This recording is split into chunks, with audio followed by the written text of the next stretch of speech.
How did this set the internet on fire, Brady? Well, as you can imagine, Dan, and thanks for having me on. I really thought you were just having me on because it's Meat Friday. And so I thought you were looking to have a meat stick come on and talk a little ball or something about the draft. Wait, you called Uh, yourself a meat stick? yeah, that's what I've been called at least. I mean, at Fox, I think when I first joined Fox, they called me Beef O'Brady is what they would call me. So I've had to overcome that. But I Wow. guess I'm a Wow. good guest in that respect for Meat Friday. Yeah. Um, yeah, this really became I guess, a firestorm, if you will, probably about 36 hours ago. And it was because someone had clipped off the clip that you just played.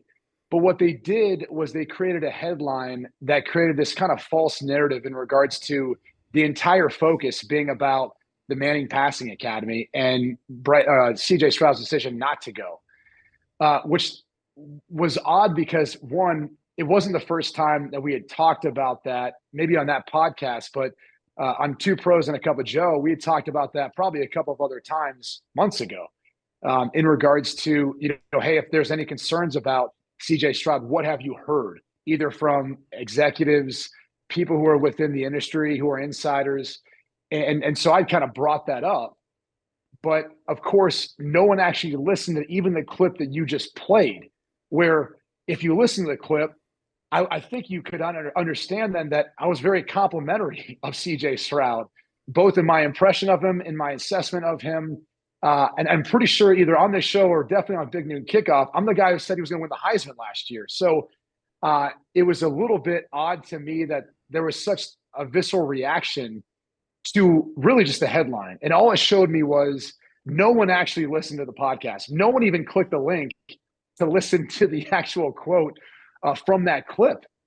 And we can get into furthermore some of the dynamics, but really the context of even that conversation before that part of it, we were talking about how could a player be dropping and why would CJ Stroud be dropping.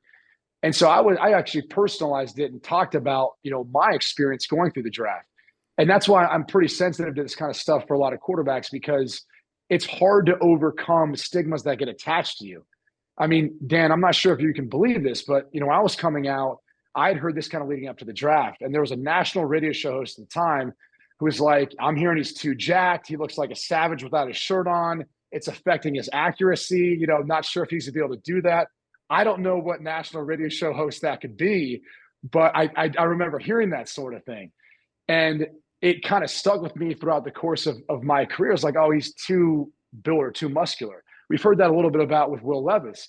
And I kid, by the way, because I do believe at some point you had brought that up in a show at some point, Dan. But the point is, Wait. That I said you were too jacked? Yeah, I may be sensationalizing that a little bit, like we tend to do sometimes in the media. I'm just kind of joking, but I think you had said that maybe someone had said no. What I was told, muscle bound or whatever. No, what I was told was that you weren't consistent enough in the intermediate throws. Okay, and then look, that's someone's assessment. That could be a fair assessment. But that's a former quarterback who told me that. So, right, I stand by that. But no, I just so.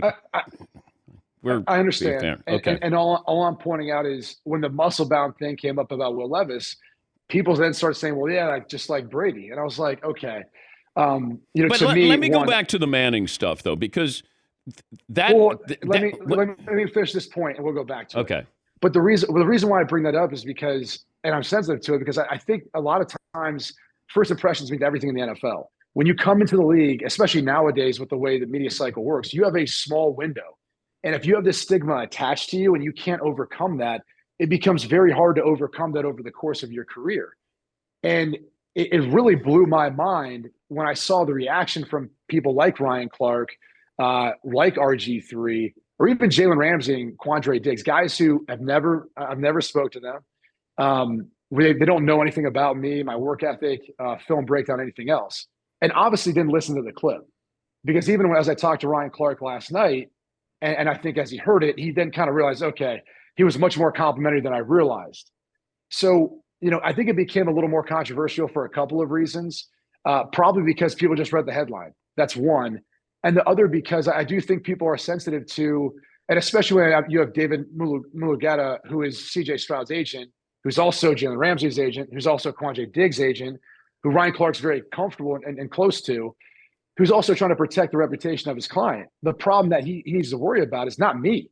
I'm one of his biggest fans. The problem is he needs to worry about other people who obviously have that perception for whatever reason. And so again, I don't read a whole lot into it. I didn't really care whether they went to the Manning Passing Academy or not, but it was something I was told, and I felt like, all right, like of the things that if you have questions about CJ Stroud, what are they? Not really many, but that was something that was told to me by a number of people.